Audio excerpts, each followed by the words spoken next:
eu acho mais uns livros aqui para colocar mais alto aqui meu celular. Por favor. Tô sem o pé dele aqui. Você tá bem? Estou bem. Aqui tá frio. Eu cheguei de uma crise, me atrasou demais. Não, Quase que não eu não tem chego. problema. É, O, quase que eu o, o, não senhor, chego. o senhor, para compartilhar com o senhor, o senhor acho que já veio para cá, aqui, né, no Campo do Tenente, que é o mosteiro aqui do Trapista, né? Eu já fui aí há muitos anos atrás. Acho que tem É, uns 7, 8 anos. eu fui lá esses dias atrás também, e aqui fica no território da minha diocese aqui. Eu estive em São José. Ponta Grossa, Londrina, já estive por aí pregando retiro, né? É uma benção ali, graças a Deus. Mas vai muita gente de fora no mosteiro Trapista ali em Campo do Tenente, Londrina. É uma benção, né? Sim, Lugar para mas o rezar. mosteiro é para isso, né? Para ser uma oportunidade para o pessoal rezar, É né? verdade, é É verdade. lugar para Bom, rezar.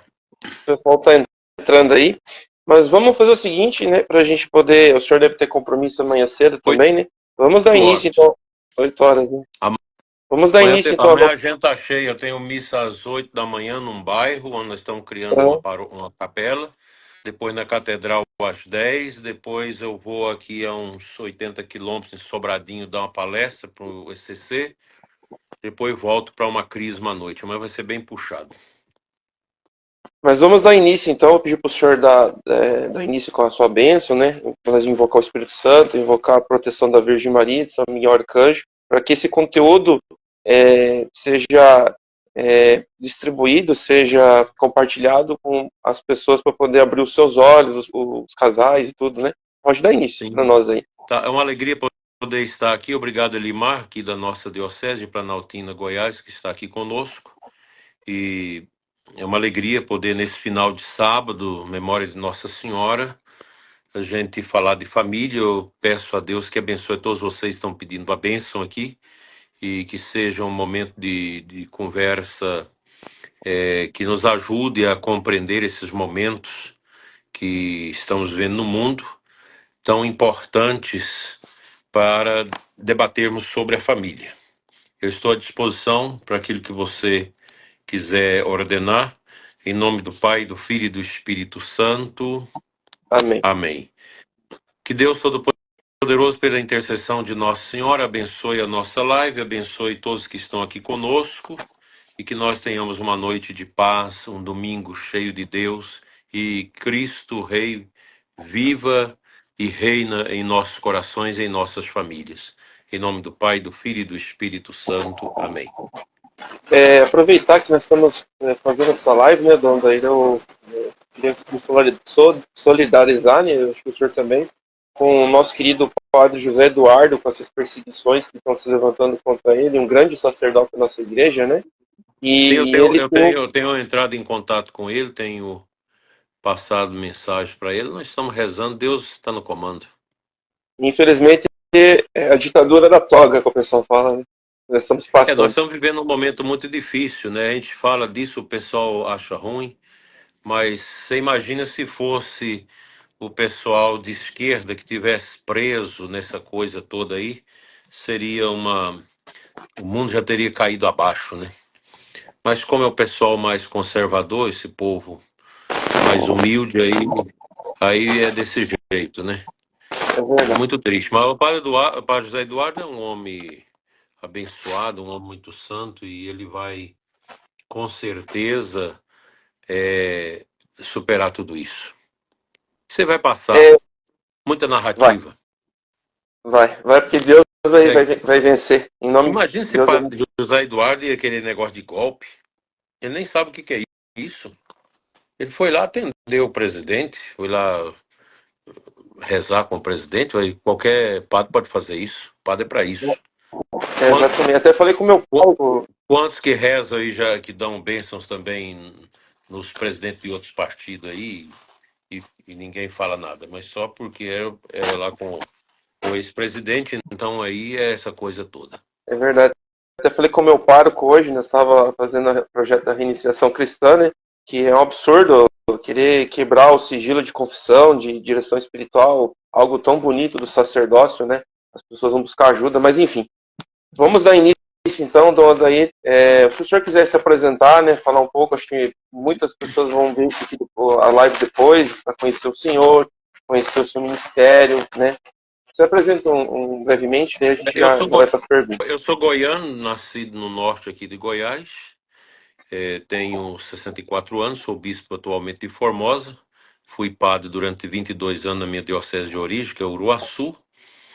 Aí, em 2008, o Papa Bento XVI me escolheu bispo de uma pequena diocese no lado oeste da diocese de Uruaçu, uma diocese pequena, onde fiquei 11 anos. Fiz ali um trabalho razoável, acho que foi bom. Deixei muitas amizades lá. E depois o Santo Padre, o Papa Francisco, me transferiu para o outro lado do estado de Goiás, o lado leste, onde está a Diocese de Formosa, que passou por grandes dificuldades tempos atrás. Então aqui estou, caminhando para os meus 65 anos, agradecendo a Deus. Não é fácil ser bispo, não é fácil ser sacerdote, mas eu continuo fazendo aquilo que um bom padre deve fazer. Hoje eu celebrei na roça, celebrei casamento de gente que já mora junto há muito tempo na roça, dois, a Santa Missa, atendendo confissão. Depois cheguei aqui, já fui para uma crisma e assim, a vida vai nos conduzindo. O que importa é que a gente possa realmente trabalhar para a salvação das almas. E é isso. Eu acho que razoavelmente é isso. Eu não tenho doutorado nem mestrado, graças a Deus, não sou triste por isso. Não tive tempo para fazer isso porque na época era muito exigente. A diocese minha de origem era o bispo sozinho, com muitas paróquias sem padres. Então me ordenei, já fui para o trabalho e o bispo disse: aqui nada de doutor, tem que ser pastor. Eu tinha interesse de estudar, fazer alguma coisa de estudo teológico, mas graças a Deus me consumi pelas almas, não tenho nenhum arrependimento disso. E agradeço a Deus de ter me dado a graça de aprender a ser padre com o povo de Uruaçu. Tem gente de Uruaçu aqui, eu agradeço imensamente as pessoas da Diocese de Uruaçu, de Rubiataba e agora de Formosa, onde eu tenho vivido a minha pequenez, o meu sacerdócio com muita humildade. Quero dizer que muita gente aqui do Sul, aqui de Santa Catarina, aqui do Paraná, aqui da minha região, aqui de São José dos Pinhais, Curitiba, Ponta Grossa, muita gente admira o senhor, viu? Muita gente gosta de beber das suas homilias, da sua espiritualidade, e eu fico muito feliz assim de ter um bispo como o senhor para nossa igreja. E muitos padres se espelham no senhor, graças a Deus. Então nós temos bons padres assim que espelham no senhor. A gente vai construindo as amizades, o pessoal acaba gostando da gente.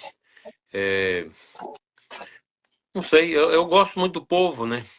Tenho muitos defeitos que ainda preciso me curar muito de coisa, a gente tem que estar sempre policiando, rezando e pedindo ao bom Deus a misericórdia, mas sou muito feliz no meu sacerdócio, gosto demais de fazer aquilo que é próprio do padre, celebrar a missa com humildade, atender as confissões, visitar os doentes.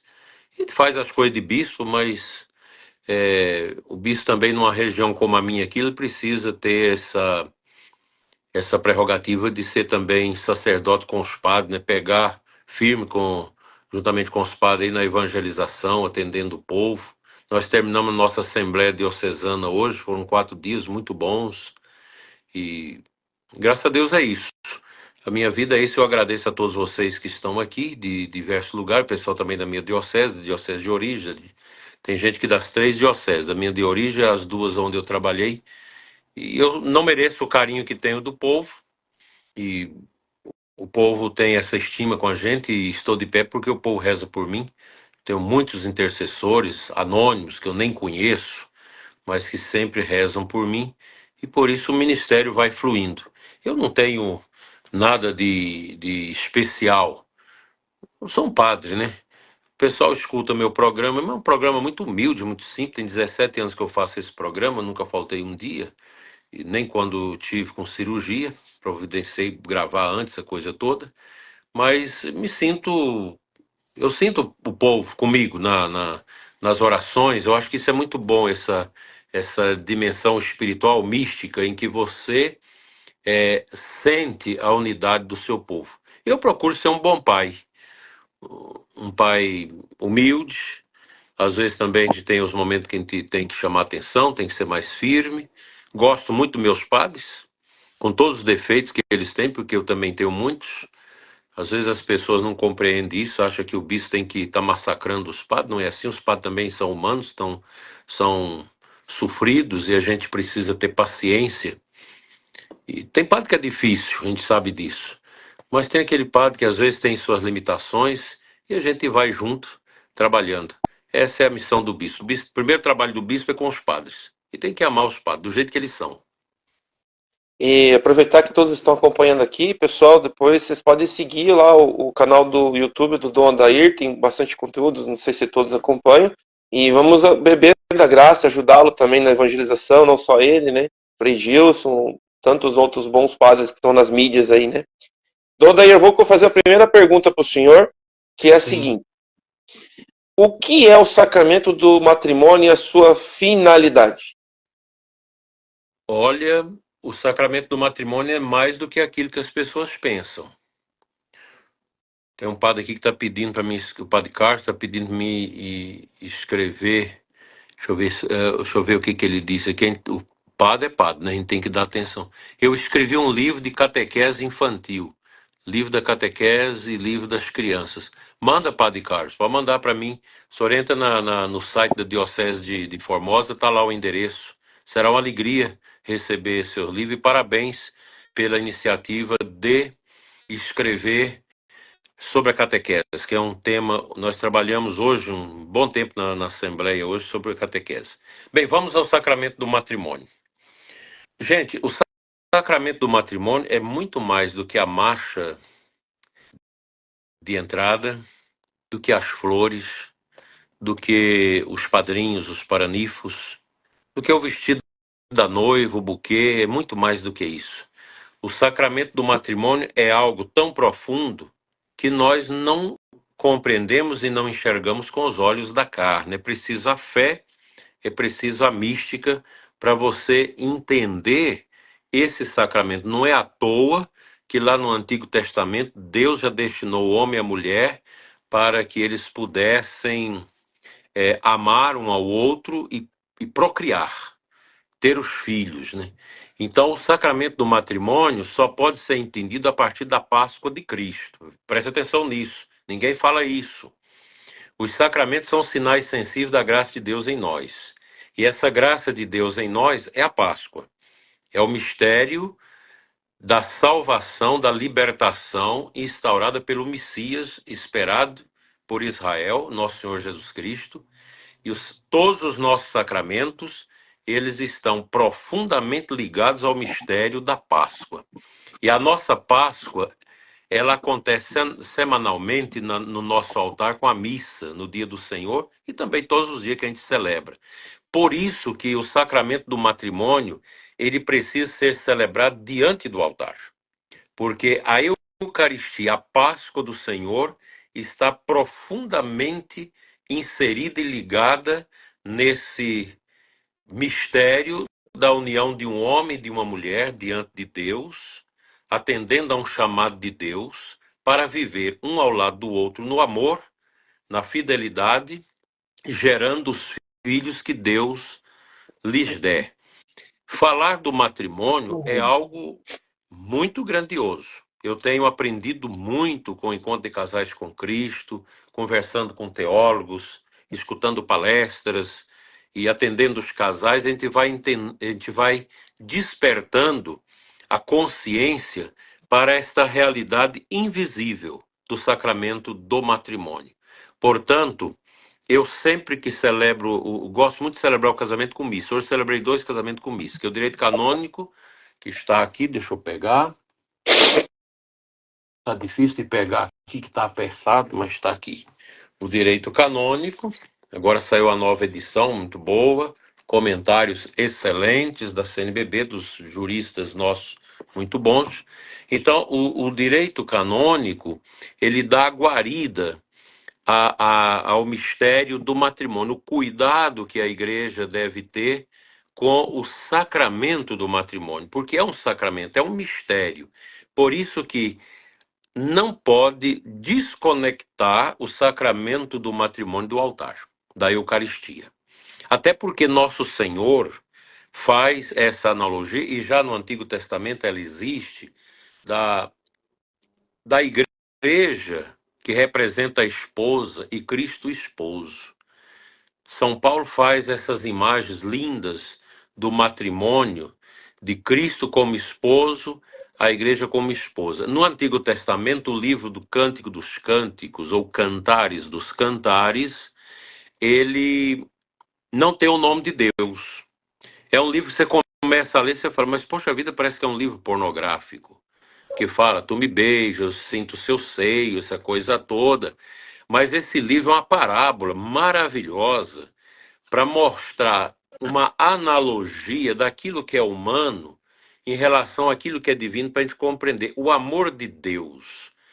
No livro dos Cânticos, Deus é o esposo e o povo de Israel a esposa. Então, é preciso, para compreender o mistério do sacramento do matrimônio, é preciso partir do mistério da Páscoa. E depois é Entendi. interessante porque a Páscoa, ela inclui a prisão, condenação, o sacrifício de Cristo, a cruz. O casamento só pode ser entendido a partir da cruz de Cristo. Sem a cruz, não dá para entender o sacramento do matrimônio também. Cruz, sacrifício, a entrega e a realização da Páscoa de Cristo que se nos dá em alimento. Então, São João Paulo II falou disso, que os casais precisam compreender que o casamento é também uma cruz. E é uma cruz de amor. Eu sempre falo para os casais, olha, esse tanto de flores aqui que vocês trazem, daqui 2 dias não tem nenhuma mais presa, já caiu todas as pétalas. Elas caem e ficam os gravetos. Nos gravetos tem os espinhos. As pétalas são os sentimentos. Muita gente casa por sentimento, mas o amor é o graveto. O amor é o espinho, é a dor, é você morrer pelo outro. Hoje eu digo para você que eu já sei o que é o casamento. Se fosse para me casar hoje, eu sabia já o que é esse mistério tão grande que é o matrimônio como sacramento. Até o senhor falando desse mistério tão grande, né? O apóstolo Paulo vai dizer nas cartas dele, acho que se não me engano em Efésios, que é um mistério tão grande de Cristo, comparado a Cristo como a igreja, né? E a segunda pergunta que eu vou fazer para o senhor é o seguinte: hoje a gente vive um mundo totalmente relativizado, né? O certo tá virando errado, o errado tá virando certo, e misturando coisas que não condiz com a nossa doutrina, com os ensinamentos de Cristo, com a verdade. E eu quero fazer essa pergunta para o senhor: dentro do sacramento do matrimônio, qual é o papel do homem e o papel da mulher no meio de toda essa bagunça desse relativismo que está acontecendo no mundo? A igreja, na sua tradição, sempre foi muito claro vendo o papel do homem e da mulher. Claro que não é o papel que as feministas colocam aí, que desmanchou tanta coisa na cabeça dos católicos. Infelizmente, essa ideologia woke, essa ideologia feminista que vem do comunismo, ela tem como condão desconstruir a família, desconstruir os valores ocidentais da família e da fé. A gente sabe disso. Depois de 70 anos, com tanta destruição, a gente foi descobrindo isso e fomos percebendo esse engodo que é jogado contra a beleza do matrimônio, a beleza da família. Não existe civilização consistente sem família. Todo mundo sabe disso. Não tem como você pensar uma civilização sem a consistência da família. Então, o papel tradicional, o papel bíblico do homem na Bíblia é ser o provedor. O homem que dá sustância, fortaleza no seu lar, aquele pai que é amoroso, mas que é respeitoso. E juntamente a esposa, que é a mãe, a rainha do lar, como se diz, aquela que zela dos seus filhos, que educa seus filhos, que zela da sua casa, que zela também do seu marido, formando essa bênção, gerando filhos também para Deus. Só que isso parece ser cafona. Você falar disso hoje, tem que ter coragem para pregar isso hoje na igreja. Eu prego, não tenho acanho não, aqui na diocese nós já temos muitas famílias numerosas, a gente prega contra essa bobagem dos católicos de fechar-se à vida. Então a beleza de um casal é um casal aberto à vida. Eu hoje tive uma experiência muito bonita. Eu encontrei um menino que eu batizei quando pequeno, a mãe era muito minha amiga no grupo dirigente do ECC, eu era padre novo, e ela tinha um problema muito sério de coração, fez uma cirurgia muito complexa naqueles tempos, e, e ela sempre confessava comigo, fazia direção espiritual, era muito doentinha, mas muito ativa na igreja, uma grande mulher. Só tinha um filho, não podia criar mais porque o coração não aguentava. E ela morreu. Eu fiz o velório dela, a missa de Ezequias, o pai ali sentado com o menino pequeno no colo, filho único. Hoje eu encontrei esse menino numa missa da roça. Ele veio aqui não sei quantos quilômetros, quase 500 quilômetros, visitar um pessoal e participar dessa missa e me ver. E ele me trouxe a foto da mãe, do pai. Eu falei, não, mas conheço, eu lembro. Pois é, mas eu sou o filho, né? Fiquei muito emocionado. Ele com a sua santa esposa, 4 crianças e mais um para nascer agora no mês de março, me parece. Já o 5º filho. Uma família simples, ele, um menino extremamente católico, arrumou uma menina também muito católica, mãe que dedica aos filhos, dedica à formação dos filhos, acompanha os filhos, e ele no trabalho, na luta. Um casal bonito. Esse povo, dessas famílias numerosas, que vai entendendo o que é o casamento, é um pessoal que você não vê eles com depressão, os filhos não caem nessas coisas, muito difícil, porque são educados. Eu tenho um casal que tem 6 filhos ainda pequenos, que vem à missa, eles sentam num banco grande da igreja, o pai no meio, a mãe mais na ponta, o pai cuida de 3 aqui, a mãe cuida de 3 aqui, e quando o menino começa a torcer, ele só dá um toque no joelho do menino e diz, olhe para a cruz, e basta. Então são famílias muito bem estruturadas, que os filhos olha para o pai e a mãe sabem que são 2 esteios dentro do lar que os governa. E os pais, desculpa eu falar isso, mas eu tenho que falar, eu não meço palavra dizer aquilo que a igreja sempre nos ensina e que a gente precisa entender. Pai e mãe não precisam de amor de filhos, precisam do respeito dos filhos. Agora, os filhos devem ser amados pelos seus pais. Não é com aquele amor meloso, aquela coisa que é sentimento e que não é amor. O amor firme, o amor que formata o caráter dos filhos. Quando que um filho deve ter o celular? Quando ele trabalhar e tiver dinheiro para comprar. Agora mesmo na capela eu estava falando com o povo, cuidado, menino de 5, 6 anos lá com um joguinho no celular. Isso é o caminho da destruição da pessoa. Então a gente precisa restaurar o sentido de família. Família, gente, é sofrer. Casamento é sofrimento. Ser padre é sofrimento. Ser católico é sofrer. Ser católico é muito difícil. Eu tenho falado disso esse ano, tirei para falar disso. Ser católico é difícil, porque é a igreja sem a qual não há salvação. Se as pessoas de outras denominações vão ser salvas em razão dos méritos da igreja que celebra o sacrifício de Cristo. Mas ser católico não é fácil. E a igreja católica não obriga ninguém a ser católico. Você é católico se você quiser. A igreja é uma grande proposta do reino, dificílima, viver aquilo que a igreja prega para nós, que a tradição prega para nós, é difícil. Por isso que tem muita gente querendo fazer uma igreja falsa dentro da igreja verdadeira. Uma igreja sem sofrimento. Isso é a Igreja Universal do Reino de Deus que prega isso. Uma igreja sem cruz. Um cristianismo sem cruz. Uma igreja politicamente correta, onde ninguém pode falar nada. Você não pode falar nada contra esse mundo esquisito que está aí. Você não pode criticar nada do paganismo. Você tem que ficar ali falando que Jesus é um elixir, é um perfume, é uma coisa assim, que a gente segue Jesus, mas sem falar que o cristianismo católico, ele é carregar a cruz com Cristo. E a família é um lugar de cruz, mas é um lugar também da festa. É o lugar da Páscoa. porque é uma família que vive, que carrega seus sofrimentos, suas dificuldades. Eu tenho essa experiência na minha vida, perdi minha mãe com 11 anos de idade. Minha mãe morreu bonita, linda, com 34 anos, com um câncer que a devorou em 2 anos. Mas a gente não ficou nesse mimimi, nessa coisa asquerosa do vitimismo. Porque minha mãe, antes de morrer, ensinou pra gente: não sejam vitimistas.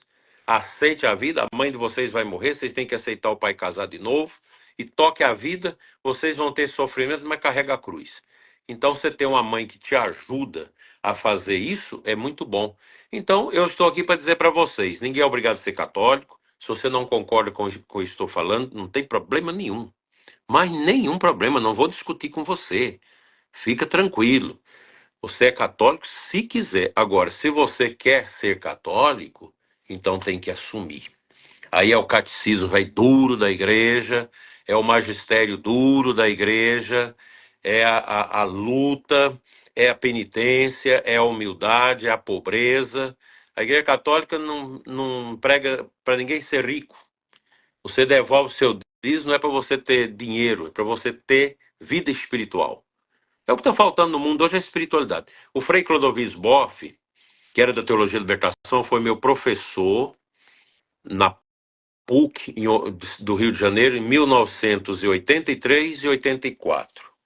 Eu tive várias matérias de teologia, um homem muito sábio, mas era TL, era da Teologia da Libertação. Mas sempre foi um homem que tinha a espiritualidade. E ele deixou essa vertente da Teologia da Libertação e escreveu um livro agora, A Crise de Fé na Igreja e a Teologia da Libertação. E ele me convidou para ir no lançamento, que eu gosto muito dele. Livro excelente, eu recomendo a vocês a ler. Deixa eu ver se eu acho aqui na minha estante, mas acho que não está aqui. Tem muito livro, mistura tudo, aí não acha. A Crise de Fé na Igreja e a Teologia da Libertação. E aí nós perguntamos a ele: mas professor, o que nós precisamos fazer para superar essa crise da igreja? Ele falou: nós precisamos de uma igreja em subida. O Santo Padre Papa Francisco fala da igreja em saída, essa igreja que vai. Mas essa igreja que vai ao encontro das almas, ela precisa ser uma igreja também que leva as almas para cima. É preciso subir. É preciso sair e subir. É a espiritualidade. E já tem esse livro lançado aí, Por uma Igreja em Subida, do Frei Clodovis Boff. São livros finos, extremamente densos, maravilhosos, que nos ajuda a viver essa realidade. Essa realidade que dá para nós a consciência. Esse mundo é sofrimento. Santa Teresinha diz muito claro, claríssimo. Viver neste mundo é a mais sofrer. E a Salve Rainha fala, neste vale de lágrimas. O mundo não é fácil, porque o mundo foi corroído pelo pecado. O pecado de Adão e Eva, ele atingiu todas as estruturas da criação. Até mesmo os animais, tem teólogo que defende isso. Então, é uma situação difícil. E a alegria, o católico verdadeiro, ele não tem prazer. Pode, você tem um prazer, você come um arroz, come uma coisa que você gosta, é um prazer, mas o católico de verdade, ele não vive atrás de prazer, ele busca satisfação, que é diferente. Você dá uma esmola para um pobre, ajudar uma pessoa que sofre, isso te dá uma satisfação. Você cuidar dos seus filhos, chegar à noite exausta, cansada, 5, 6 filhos, mas você tem uma satisfação. Que coisa maravilhosa. Eu sou mãe. Eu zelei da minha prole, dos meus filhos. O pai que chega cansado, moído do trabalho, toma um banho, a esposa está ali, acolhendo, abraçando o marido, beijando o marido, ajudando o marido. E depois as crianças vão dormir, os dois, mesmo cansados, e não vão ali conversar, ter aquele momento íntimo do casal. Isso é a beleza da família. Isso não é um prazer, mas é uma satisfação. Eu sou fiel à minha esposa, ao meu marido. Eu cumpro minhas tarefas no casamento. Eu vivo uma vida simples, uma vida humilde, sem vaidade, sem essas coisas. Vaidade das vaidades, tudo é vaidade. Eu já conversei com muitas pessoas, já tive muitas experiências de pessoas ricas, muito apegadas, que hoje são pessoas maravilhosas. Isso é muito bom. Tem alguém aqui de fora, benediciones e a Monsenhor e a Padre Benedicione. Muitas graças, Deus lhe bendiga sempre. São pessoas daí da América Latina que estão conosco ou lá da Espanha. Então, é uma bênção, padre. Casamento é isso. Eu acho que a gente tem que ser na Bíblia, na tradição, naquilo que a igreja pede. E a família não precisa ter essa preocupação. Se você tem dom de fazer bons negócios, trabalhar, prosperar, ser rico, seja rico. Eu tenho várias famílias ricas que vivem um sentido também de pobreza, de despojamento, muito bonito. É, vivendo essa graça maravilhosa de servir, de fazer bem a sua família, de ser aberto à vida, de lutar contra o pecado e etc. Porque o pecado, ele tira a nossa alegria, ele tira a nossa satisfação. O pecado é enganação, engana. O pecado te leva, o demônio te leva ao pecado, depois zomba de você, na sua consciência, te colocando peso na consciência, e quando você alói para ir confessar, o diabo te tenta de novo para você voltar ao vômito, voltar ao pecado. O pecado é uma desgraça que nós devemos lutar contra ele todos os dias. E o senhor falando isso, né, de falar da verdade, né, de bater no relativismo, eu sou da renovação carismática, né, da minha diocese, eu sou pregador da palavra, eu sou também ministro de colibertação, e agora recentemente também recebi investidor de ministro da Eucaristia. Eu vou partilhar uma coisa com o senhor aqui, com todos que estão ouvindo, mas é isso que está acontecendo. Hoje, Dom Daí, eu sou assim muito perseguido por justamente denunciar o pecado, denunciar as coisas erradas, o relativismo. Hoje, quem fala a verdade, até dentro da igreja, por leigos, né, em outras realidades, é chumbo grosso nas costas, né?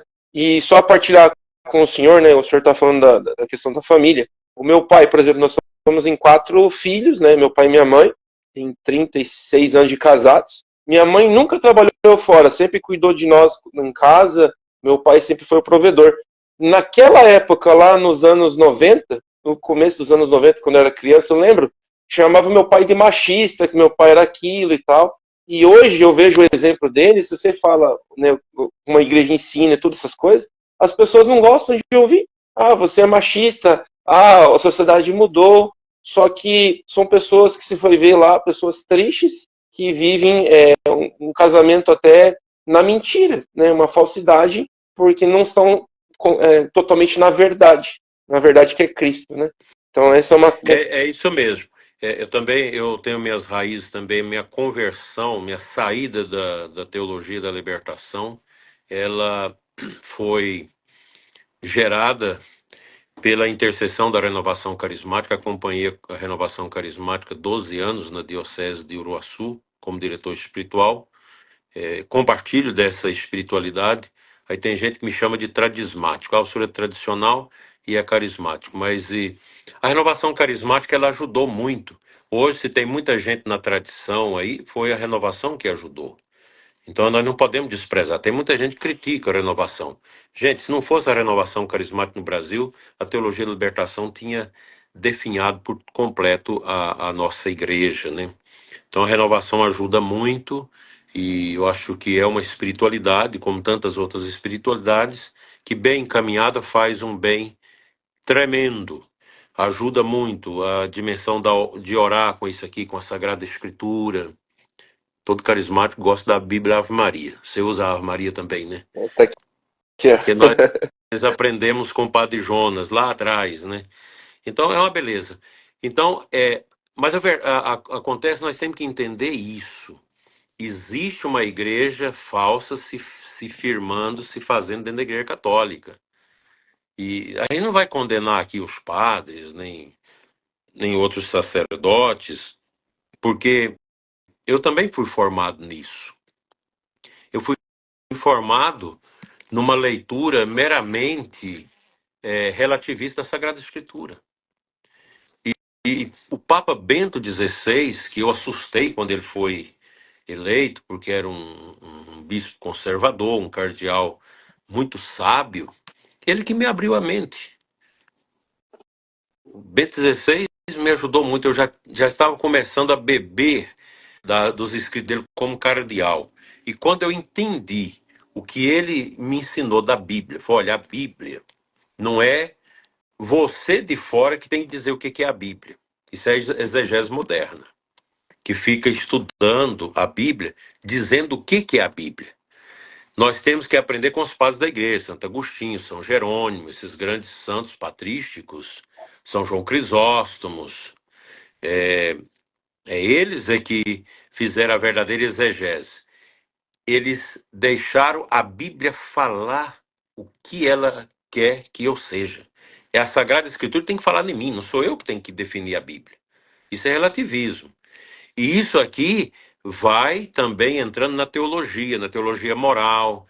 Aí hoje você tem padre que a pessoa vem confessar, eu estou com um DIU. Não tem problema, pode usar DIU.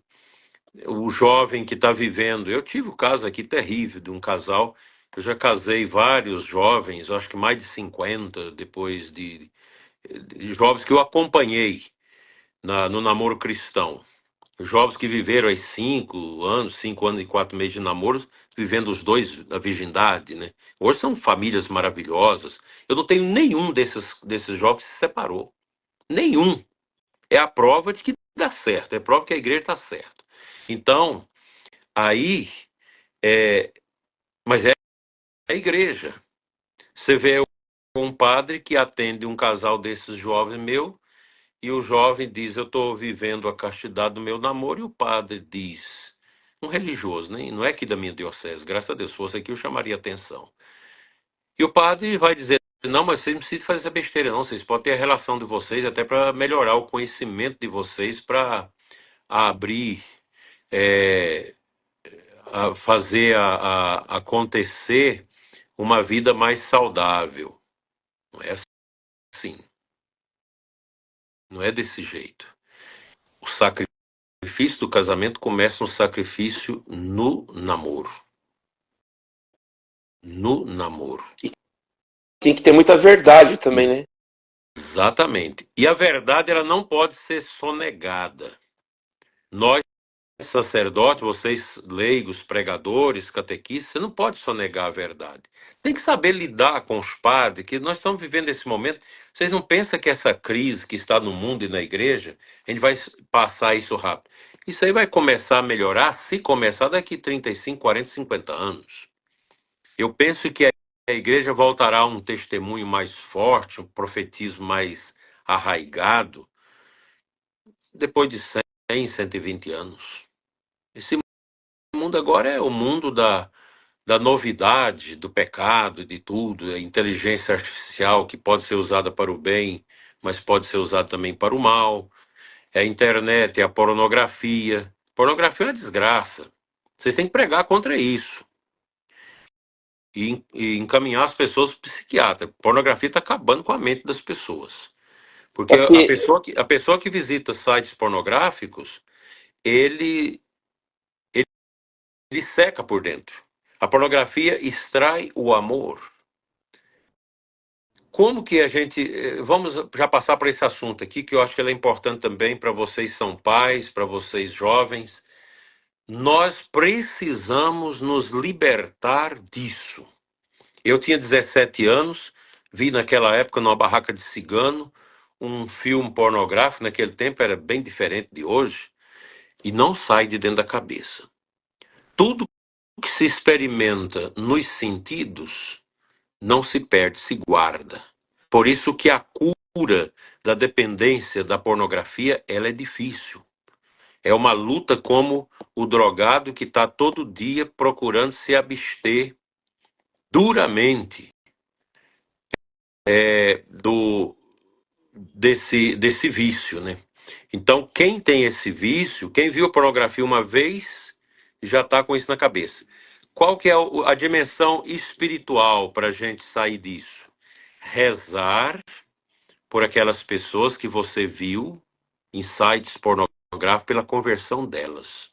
Eu tive essa experiência com o Frei Gilson, ele partilhando isso comigo, e tem muitos padres fazendo esse trabalho das pessoas que saem da pornografia, elas começam a orar pela cura dos atores pornográficos que ela viu, e nós estamos tendo uma leva de conversão de atriz e de atores pornográficos ultimamente, aqui no Brasil.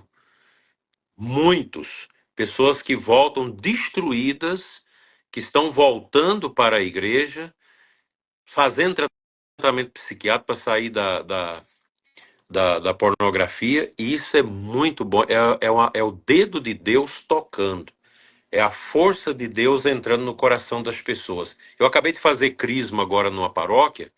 Fiquei impressionado de ver as moças nossas aqui da igreja, os rapazes, tudo vivendo a modéstia. Muitos ali, padrinhos, madrinhas de Cristo, são os meninos que estão conosco aqui na igreja, que estudam, que é escorraçada na universidade, que são criticados dentro da sociedade porque são jovens que descobriu a igreja. E um monte de gente protestante vindo para a igreja. Outro dia eu perguntei, outro dia não, há 4 anos e meio atrás, um jovem de uma denominação que veio me procurar na Cúria, ele se apresentou como um protestante de uma igreja tradicional dessas aí. Falei, mas o que, que você quer de mim? Não, é porque eu li Santo Agostinho, li São João Crisóstomos, li São Jerônimo, li outras coisas da igreja e eu, em sã consciência, não posso ser mais protestante sob pena de eu perder minha alma. Eu era herético. Eu sou herético. Eu tenho que sair disso. Então nós acolhemos na igreja, já vai agora para o seminário maior. Acolheu na igreja, se converteu lá com os jovens, resolveu ser padre, e é um menino maravilhoso, obediente, profundo. Como você entende isso? Eu não fico gritando atrás de protestante, trazendo protestante para a igreja, mas eles vêm atrás da gente. Porque quando se conhece a igreja, você não abandona a igreja. O que nós estamos precisando é que os católicos conheçam a igreja. Os sacerdotes precisam conhecer a igreja. Deixa eu ver se eu tenho um livro aqui que eu estava lendo. É um livro muito bom. Estava aqui que eu ia apresentar para Não tem uma. vocês mostrar para os padres. Não tem Ah, uma. tá aqui, deixa eu ver. Não, achei. Não, não achei, é outra coisa. Os livros de Fulton Sheen, quem quer dar presente para padre, padre que lê, O Sacerdote Não Se Pertence, da editora Molokai. Muito bom. O Sacerdote Não Se Pertence. Achei um livro aqui. Esse livro, A Santificação do Sacerdote, a união do sacerdote com Cristo. Esse livro do Reginaldo Caringol Lagrange. É só falar Lagrange, todo mundo sabe. É um sacerdote dominicano que morreu em 1964, deixou esse livro. É um livro maravilhoso, que mostra o que é ser padre. Meu Deus do céu.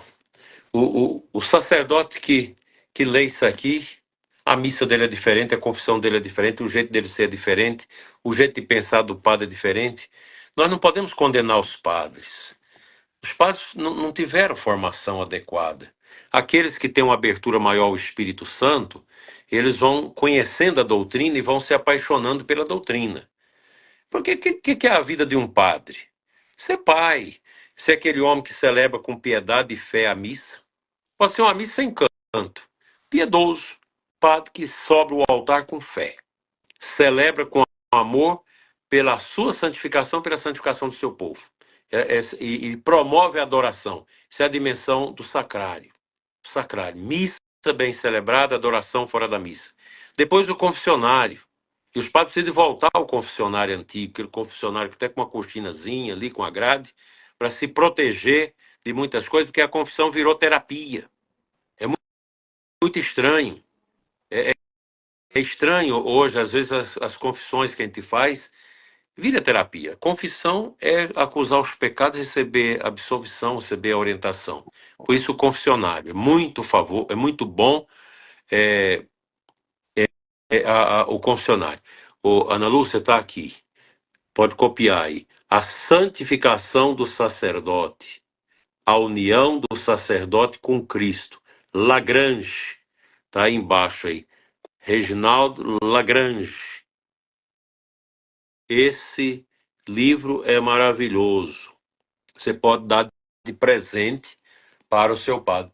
Na outra parte da minha biblioteca, eu tenho outros livros também tinha eu emprestei para um padre aqui, nem agora tem que lembrar qual é o padre que ele tem que me devolver, que é um livro raro de Foton Shin, Esses Sacerdotes Misteriosos e O Sacerdote Não Se Pertence. É, é Eu muito importante. vou fazer outra pergunta para o senhor, para a gente aproveitar, já que a gente está citando dessa questão. É, mas, assim, essa pergunta é uma pergunta polêmica. É uma pergunta Se que. for polêmica demais, eu não respondo, que eu já estou sofrendo tanto por causa Mas, disso. mas não é polêmica nesse sentido, é polêmica referente ao sacramento. O que é a tal da submissão da mulher? A mulher, de fato, deve abandonar a carreira, a profissão e cuidar do marido, dos filhos, da família?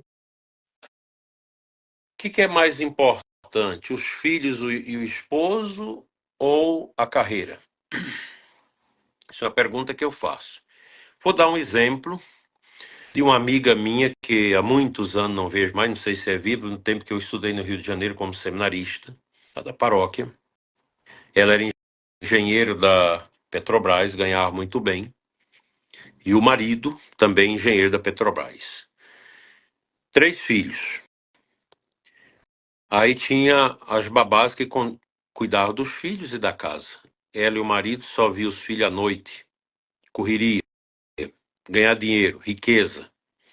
Um dia ela esqueceu os documentos e ela voltou em casa para pegar o documento. Quando ela entrou em casa, não fez barulho, a empregada, a babá, estava ensinando o menino dela de 10 anos a fazer sexo com ela. E ela levou um choque de realidade e disse para o marido: de hoje em diante eu serei a babá. Abandonou a carreira e foi cuidar, organizar a vida. E ela me partilhava depois, foi a melhor coisa que ela fez. Acho que depois voltou a trabalhar, quando os filhos foram encaminhados, ela voltou a trabalhar.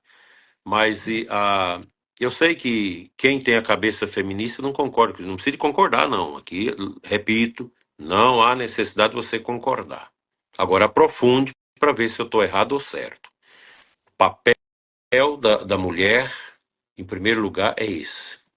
É a maternidade, que implica o zelo, o cuidado da sua casa, dos filhos, do marido.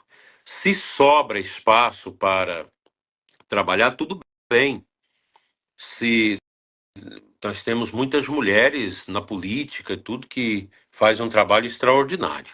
Então, se tem condição para isso, tudo bem. O pessoal está falando que eu estou mostrando, está saindo de cabeça para baixo aí?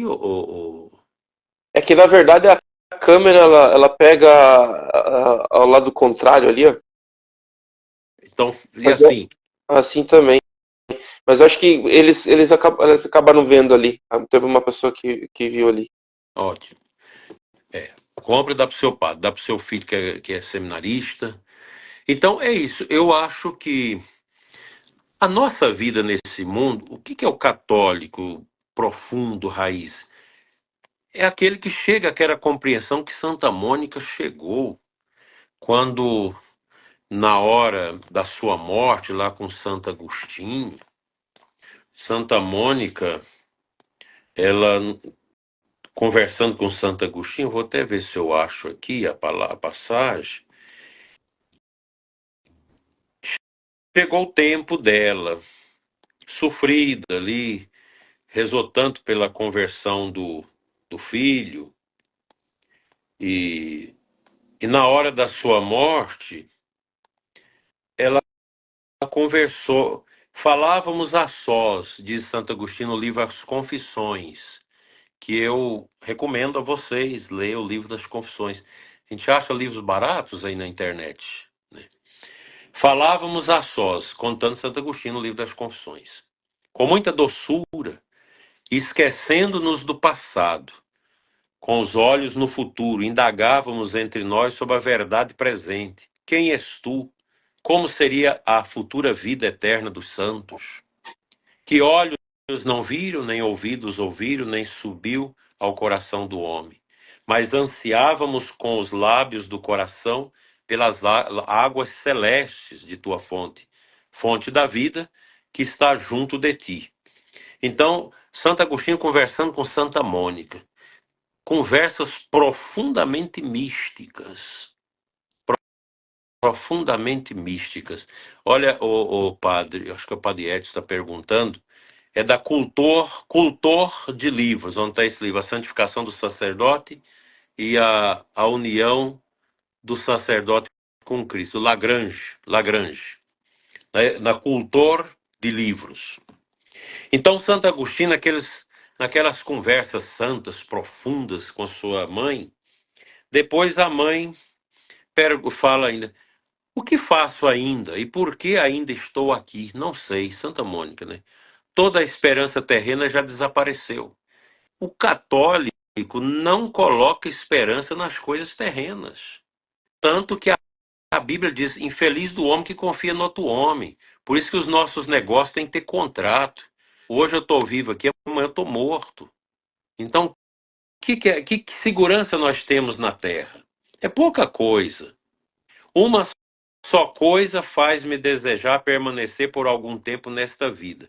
Ver-te cristão, católico, antes de morrer. Deus me atendeu com a maior generosidade, porque te vejo até como seu servo, Santo Agostinho, que já era padre, desprezando a felicidade terrena. Santo Agostinho, que era um homem mundano, que buscava os prazeres, agora largou tudo, está tudo largado.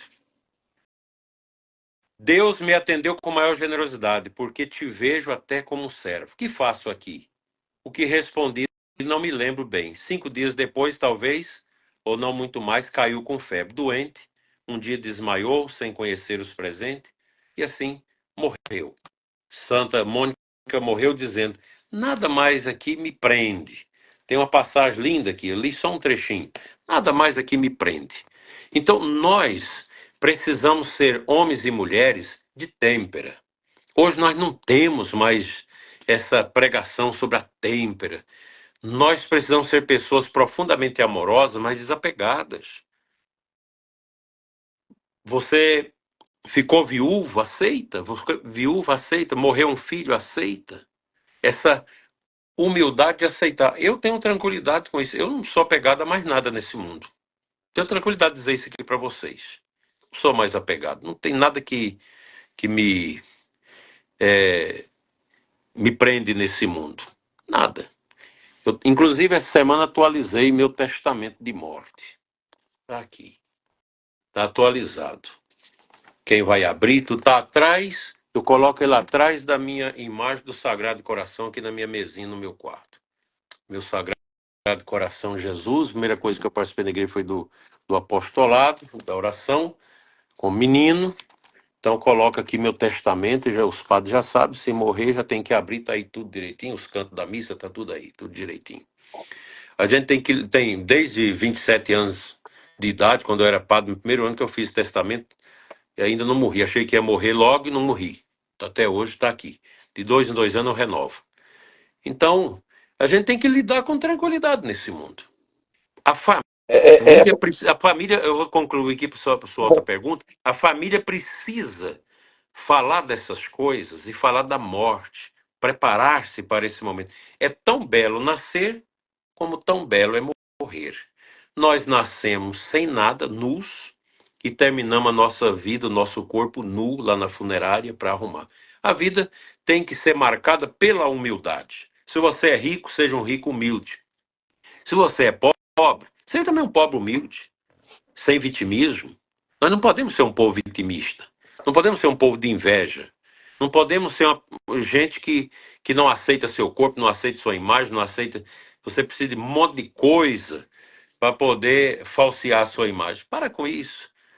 Nós somos criados à imagem e semelhança de Cristo. E a melhor marca que nós temos não é a do corpo. Tem muita gente marcando o corpo. É a da alma. A marca do santo batismo. Parabéns a vocês, casados, que estão aqui lembrando os anos seus de matrimônio. Respondendo a pergunta dos irmãos aí, sim, vai ficar salva a live depois. Dom Adair, você pode ler umas passagens bíblicas aqui, ó. Efésios 5, versículo 22, Carta de São Paulo a Tito, no capítulo 2, versículo 5, Colossenses, capítulo 3... Você tem facilidade de ler para mim? Tem, eu vou ler aqui. Eu vou pegar aqui primeiro Efésios 5, 22. As mulheres sejam submissas a seus maridos como ao Senhor, Pois o marido é o chefe da mulher, como Cristo é o chefe da igreja, seu corpo da qual ele é o Salvador. Eu vou ler aqui e o senhor complementa depois, tá? Aí é outra passagem. Carta de São Paulo a Tito, capítulo 2, versículo 5. Vai dizer assim,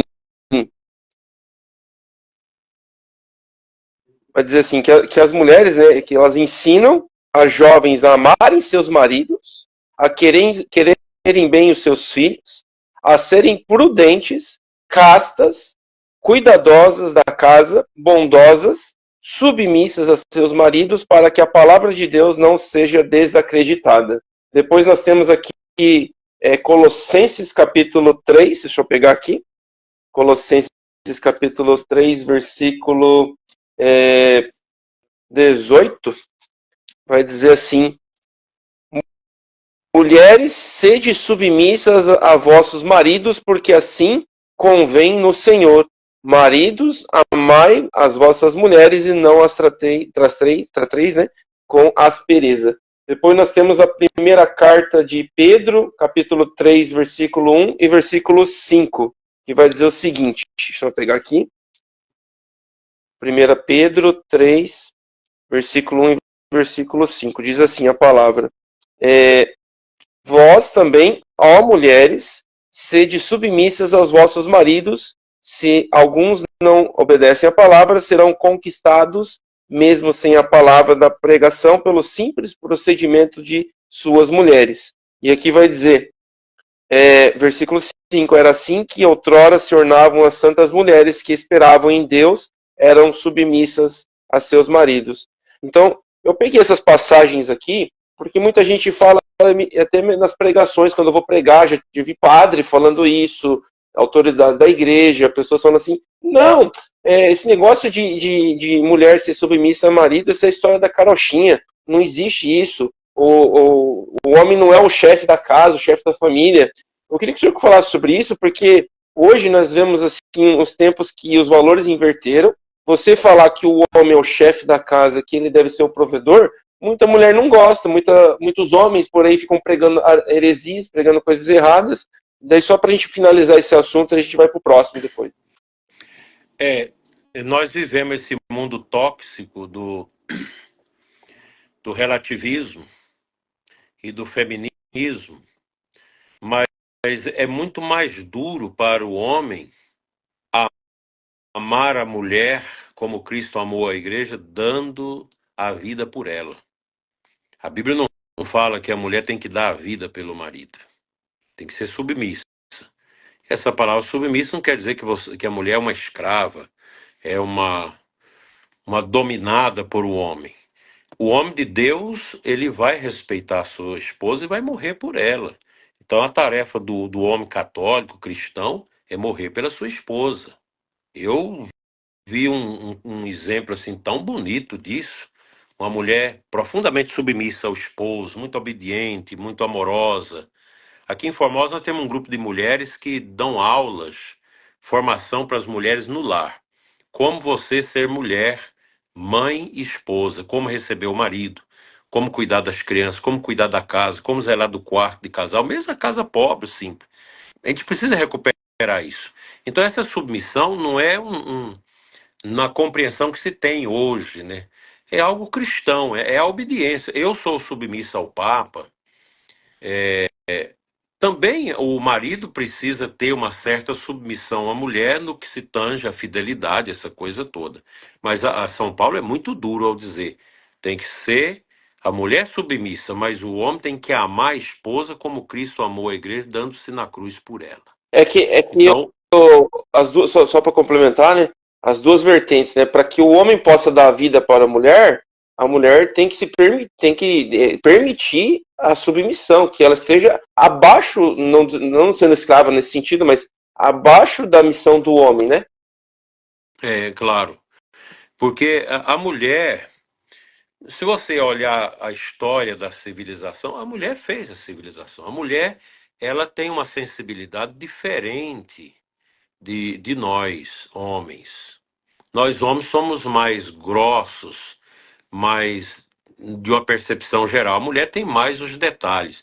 Por isso que atrás de toda a civilização ocidental, com a sua beleza artística, filosófica, com o direito que o Ocidente criou, atrás disso estão as mulheres.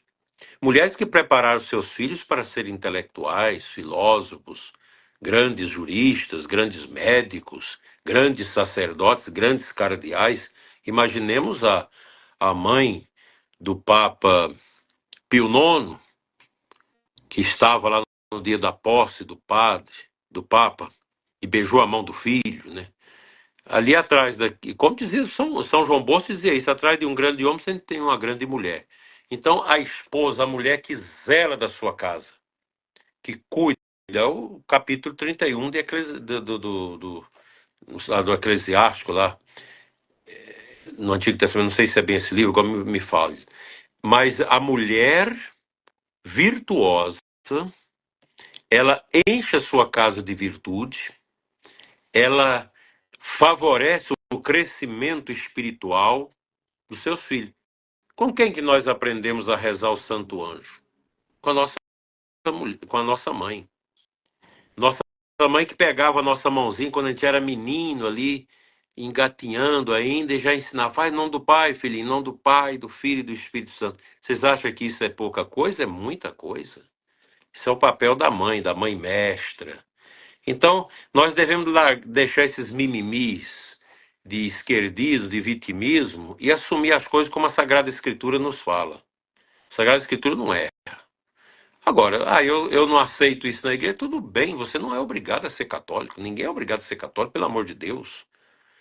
Você é católico se quiser. A igreja católica é uma proposta que Jesus deixou do reino, na qual nós encontramos o necessário para a nossa salvação. Mas quem não quer ser católico vai buscar o que você quiser. Mas quem quiser ser católico de verdade tem que entender que a moral católica é muito dura. A cruz é o que a igreja nos oferta, é o grande troféu, mas tudo isso nos enche de sentido e nos dá a certeza da vida eterna. Eu estou falando isso aqui para vocês que eu creio no céu, na existência do céu. Eu creio na existência do inferno. Eu creio na existência de Deus e na existência do demônio. Eu creio na miséria que entrou no mundo, que é o pecado original. Eu creio nessas coisas. Eu tenho certeza absoluta no meu coração que nós não terminamos neste mundo, que tem uma vida depois da morte. Eu tenho isso porque eu já experimentei isso na oração. Não só na leitura de livro, de catecismo. Na oração. Eu tenho muitas experiências que já tive na minha vida, na minha simplicidade, na minha humildade, na minha oração pobre. Já tive muitas experiências que ratificam essas existências, por isso, por elas eu morro e por elas me entrego com tranquilidade, sem medo, sem orgulho, sem jactância, sem soberba, mas com a humildade.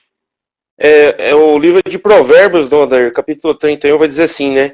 Versículo 10. Uma mulher virtuosa, quem poderá encontrá-la?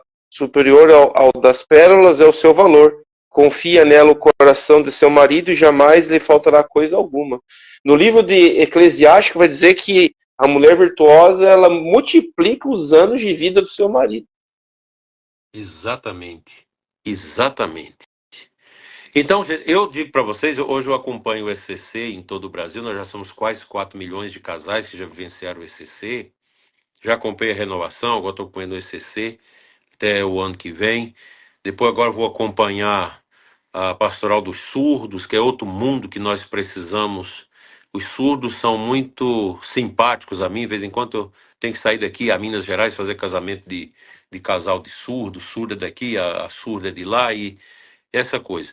Então, eu sou apaixonado pela pessoa humana, porque eu vejo na pessoa humana a imagem de Cristo, a imagem de Deus. Cada pessoa é um dom de Deus. Mesmo as pessoas difíceis, mesmo as pessoas que tiram a nossa paz, nós precisamos ter paciência e entender.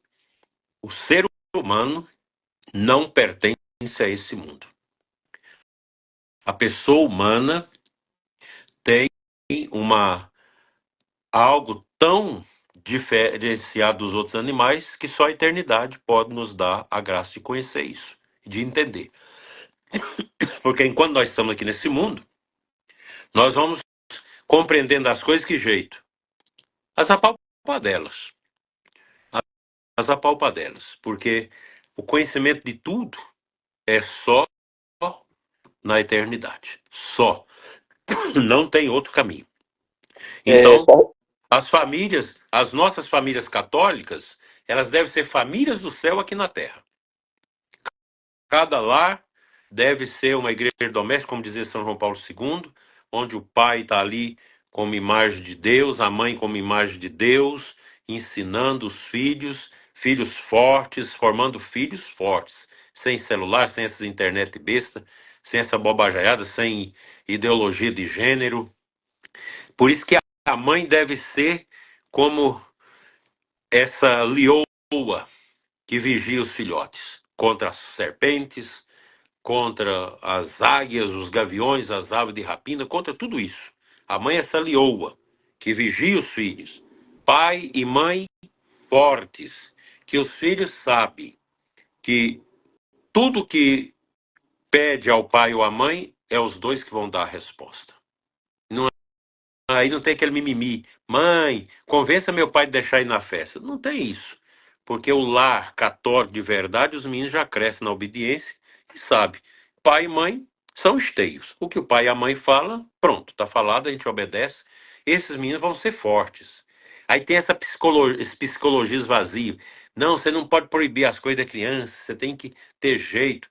Por isso nós temos esse mundo de gente hoje que não dá conta de servir o exército, não dá conta de estudar, não dá conta de fazer nada. São sanguessugas que vão viver aí comendo do que os pais produzem. Quando os pais morrerem, eles têm que torcer para que continue esses governos desmantelados que nós temos, dando essa cestaiada para o povo aí, para o povo não trabalhar. Porque é um monte de gente fraca que não tem perspectiva de vida. Vai morrer nas drogas, na prostituição, nessas coisas. a outra pergunta que eu vou fazer para o senhor tem a ver um pouco também com a parte ali que nós falamos da submissão, mas aqui já é as ideologias. O feminismo, os estragos do feminismo, eu acho que eu até coloquei aqui machismo, que eu vou perguntar para o senhor, mas hoje que eu sinto mais forte que está destruindo as famílias é o feminismo. Se o senhor puder comentar desses dois aí.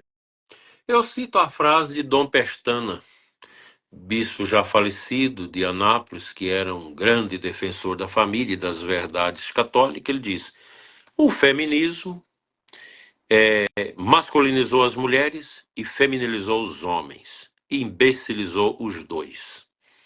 Então, hoje, nós homens, nós somos também feministas. Nós já somos tocados por essa desgraça. Os homens perderam a identidade. Você vai atender um jovem em confissão, quando aparece um jovem para confessar na Itália, o menino não sabe se ele é homem, se ele é mulher, que gênero que ele é, porque o feminismo entrou, a ideologia de gênero, essa coisa, tudo é a mesma coisa, é tudo ovo da mesma ninhada.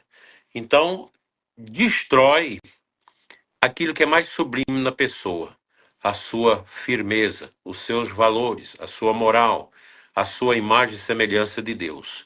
É isso que nós temos que trabalhar. Aí vocês acham que é fácil? Não. É impossível? Também não. Nós já temos, eu estou notando um renascimento do catolicismo genuíno no Brasil, sem precedentes. E não adianta nós, bispos, ficar gemendo, os padres ficar brigando com quem quer comungar de joelho, que quem quer comungar na boca, que quem quer ter filhos, quem quer ter uma casa verdadeiramente católica. Não adianta brigar. Esse povo já venceu. E é essas famílias numerosas que vão gerar filhos para serem padres. Por que não tem vocação hoje? Porque as famílias não têm filho. Aqui eu tenho uma família de 13 filhos. O número é ruim, mas é 13. Aqui tem 13 filhos. A mais velha vai casar agora. Tem uma que é deficiente. Os outros tudo cuida. É uma família firme, alegre. Aqui os meninos vão confessar, eles não vão levar problema psicológico. Eles já são todos bem resolvidos. É uma família simples. E é uma família de, de constância, de firmeza. É uma beleza isso. Então você vai naquela família, uma família simples, aqueles quartos de beliche ali, os meninos separados das meninas, aquela coisa toda, e os pais firmes, uns pais alegres que os filhos respeitam profundamente, porque são amados pelo pai e pela mãe. Então, a gente tem que sair desse mimimi, dessas bobagens e ir adiante com toda coragem, com toda firmeza e resgatar os valores católicos, mesmo se o padre não quer, tu resgata adoração, rosário. Esse povo relativista de teologia da libertação não gosta de rosário, mas nós que somos da velha guarda, a gente gosta e o rosário faz bem para nós. É duas perguntas, mas eu vou fazer aqui, É a aproveitar na mesma deixa. última, porque já é quase 11 horas, meu filho. Amanhã eu tenho 4 compromissos grandes. Bom, vou resumir aqui, então, o senhor vai fazer um resumo aí. Casais que não querem ter filhos, casais que querem ter filhos com animais, mulheres que querem estar à frente dos maridos, né? E para terminar aqui, o senhor pode falar daí os desafios do sacramento do matrimônio e as pessoas que usam o DIU, anticoncepcionais, e essas coisas nada toda aí o senhor pode finalizar. Né? Olha, eu sou muito prático. Eu tenho amigos que são de cultura woke, amigos de lá de trás, do tempo de jovens, que é uma tristeza, um desastre a família deles. Você basta olhar no rosto dessa gente que você já percebe a resposta. Quem é desse naipe aí não pode ser feliz. Mas não é feliz mesmo. É um pessoal estranho, não sabe educar os filhos não respeitam, chama o pai de você, a mãe de você, não toma a bênção dos pais, não tem um mínimo de respeito com os pais, chama o pai de cara, me dá o dinheiro aí. Mas que felicidade tem esse povo? Porque para eles, a felicidade é você contestar tudo. Tudo que é estabelecido se ser desmoronado. Então a felicidade deles é nisso. Só que chega no momento que eles vão encontrar com quem? Com eles. A maior tristeza de uma alma podre é quando ela tem que encontrar com ela no final da vida. Isso não é fácil. Agora, você pega uma família católica que faz jejum, que faz penitência, que os meninos cortam o cabelo igual homem, as meninas cortam o cabelo igual mulher. Você tem a modéstia, as crianças já são ensinadas no respeito à pessoa, crianças que já crescem sabendo rezar, já sabem até latim, sabem tanta coisa que os pais são cultos, vão ensinando. Crianças que não se envolvem com literatura besta dessas coisas de cultura woke, de revolução cultural marxista, nada disso. É diferente. Então basta olhar na cara. Olha na cara de uma família descomposta, que aliás é difícil você achar. Outro dia mesmo na Itália, uma guia turística nossa lá em Veneza, um lugar que eu nunca quero voltar mais, se Deus quiser. Um lugar estranho. Segunda vez que eu fui lá, fiquei horrorizado de ver. Não tem mais criança na Itália. Não tem mais fé. É uma coisa, uma guia esquisita. Eu fui perguntar para ela sobre família. Ah, não tenho família, não. Eu não tenho filho, não. Eu tenho 3 cachorros, meus pets são meus filhos. A mulher sozinha, filha única, os pais já morreram, vive com um cachorro. Outro dia foram desmanchar um prédio, acho que é na Bélgica aí. Prédio antigo para fazer um novo. Mais de 30 apartamentos daquele prédio enorme. As pessoas há muito tempo não acertavam mais condomínio, nem nada, sumiu, não dava notícia. Aí resolveram arrebentar as portas. Tudo mortos dentro de casa, sozinho. Aqui mesmo eu tive um caso, na Semana Santa, uma mãe que veio me entregar a filha, dizendo, se eu morrer, o senhor cuida da minha filha. Menina de 17 anos, menina bonita, fazendo já faculdade. Mas por quê? Não, porque eu sou filha única, meu pai e minha mãe já morreu, o pai dela era filho único, morreu, eu sou viúva dele, o pai e a mãe dele também morreu, e minha filha não tem parente, era sozinha, só tem eu. Se eu morrer, ela fica sozinha. Você imagina que tristeza? Que coisa. Obrigado aí, o pessoal do Colégio São Leão Magno de Rondonópolis. Deus abençoe vocês aí, Mauro. Então, minha gente, eu vou encerrar aqui dando uma bênção para vocês, agradecendo por esse momento, porque a gente já começou a live meio tarde e hoje foi um dia muito pesado para mim e amanhã também não será um dia fácil. Então a gente precisa repousar, ainda tem que preparar a homilia de amanhã que eu não tive tempo para preparar. Então eu vou rezar, agradeço a todos vocês de canto a canto do Brasil, tem gente também do exterior, dos Estados Unidos aqui conosco também. Muito obrigado de coração pela companhia de vocês, pelas orações e pela estima de vocês. A gente não se conhece fisicamente, mas no altar, na oração, nós estamos todos unidos e muito unidos, com a graça de Deus. Queria agradecer ao senhor, né, pela partilha hoje aqui, por esses ensinamentos tão ricos, né?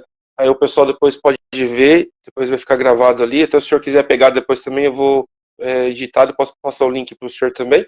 E o senhor dá a bênção para nós. Até tem uma anterior também que a gente fez das famílias do Natal em 2022. Eu vou passar o link para o senhor também, e o senhor pode compartilhar aí também. Eu nem lembro mais, meu filho, é tanta coisa. Mas faz tempinho já. É. Mas o senhor pode dar a bênção para nós, né? Agradecer ao senhor pela partilha, pela ajuda, né? E para poder transmitir a verdade, né? Um mundo hoje que nós estamos carentes dos ensinamentos da verdade de Jesus, a verdade da igreja. Pode dar a bênção para nós e a gente já finaliza. Eu agradeço pelo dom de sua vida, do seu ministério, do seu trabalho como leigo e pela vida de todos que estão aqui conosco, parentes meus, amigos, ex-paroquianos, ex-diocesanos. Muito obrigado por tudo. Eu peço a Nosso Senhor, neste momento, ao Sagrado Coração de Jesus, Imaculado Coração de Maria, que dê muita paz para vocês para celebrar amanhã o dia de Cristo Rei. Cristo vive, Cristo reina, Cristo impera. Que nós sejamos católicos de verdade, corajosos, que nós não tenhamos medo de lutar pelo bem da família. Que Deus nos dê a graça da humildade, da simplicidade e da paz. O Senhor esteja atrás de vocês para vos conduzir, à vossa frente para vos guiar e sobre vós para vos santificar. Em nome do Pai, do Filho e do Espírito Santo. Amém. Um abençoado domingo a todos e um bom início de advento daqui uma semana. Deus abençoe, Dona Adair. Fica com Deus. Grande abraço.